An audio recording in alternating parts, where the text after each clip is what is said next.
for the customers. There was a legendary show there that will hopefully be discussed on a future podcast. Well, I think that might pending have been, legal approval. That might have been Coat of Arms. There's yes. So that's in Moriyama-ku, and that's no longer around, but we hope someday to go back in that area because that was a different group of audience. Moriyama-ku's up in it's a bit fair ways out of town on I guess it's to the northeast. Yeah, it's kind of a northeastern suburb of Nagoya. And then there's Coat of Arms, which the first time we played there with Miles and myself and Victor. Oh, Victor, we forgot him. He's on the team. He's kind of busy right now, but he sometimes plays with us. He sometimes does stand up with us. And Victor was with me in the 90s when we went to Osaka. I think his brother was driving. He's been involved in a lot of stuff. He doesn't like us to mention his online thing. Yes. But he also managed a band for a while, and he's a pretty active guy. But he hasn't been, unfortunately, we haven't had him on stage in a while. I'd really like to see him up there again soon. Yeah, he's been really busy, and I think he's in the States right now. So another venue is Coat of Arms. That's a really cool place in Fushimi. They have fantastic food. We play up stage on the second floor, and the waiters will bring your food to you. It's a really nice setup.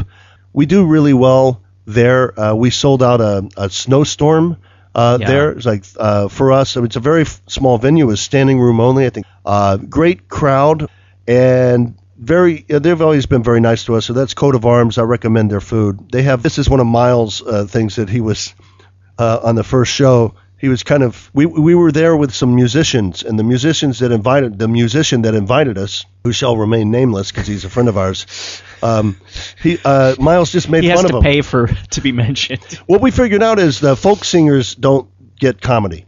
I've heard that. The folk singer audience. I heard that from someone once. Yeah, the folk singer audience don't get comedy. So, the short version of the story is, they were expecting Pat Boone or Peter, Paul, and Mary. Where have all the flowers or Bob Hope. gone? Yeah. And then what they got was, we were heavily imbibed. We were not in suits. We were in jeans and torn T-shirt. Mark. We were 20 minutes late on stage, and we stumble on and we're very professional as usual. We're like Slipknot, and then Miles opens up and he's like, "All right, first of all, Coat of Arms. That's a way of saying, hey, screw you, North America, and screw you, America." So we assailed in 8 minutes. We assailed the guys who invited us, the venue, the audience. Anyone who doesn't drink. It was like Don Rickles. You guys were just like Don Rickles We'll explain this later in another show. That's one of the places we played. And amazingly, they had us back 2 or 3 times since then. Thankfully. And we kind of redeemed ourselves by selling out the snowstorm. I think we really got street cred with that place. And then there's KJ's Yanagase in Gifu, which is not that far from the station.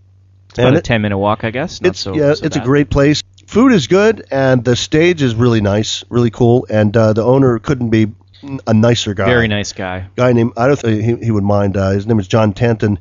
He's been a really big fan of ours. He's really helped us a lot, and anything we asked him for, he was always happy to help us, and we really appreciate him. Hope he will have a way to maybe get a second venue, or we love that place. Yeah, and it's a great place. We hope to play later this year. That's still pending right now. So I think those are the venues. And then we played in Toyohashi at a place called Bar Atlantica. That was a really fun place. We had a good crowd. Completely different crowd, and a completely different kind of audience where you don't get heckled there. You get heckled 2 weeks later on Facebook. So that's another show. We left saying, man, they were great. We just do it for the stories. We don't do it for the money. We left there going, man, they were great. They laughed at everything. And then 2 weeks later, we get these emails like, yeah, that second bit, I didn't really think it was funny.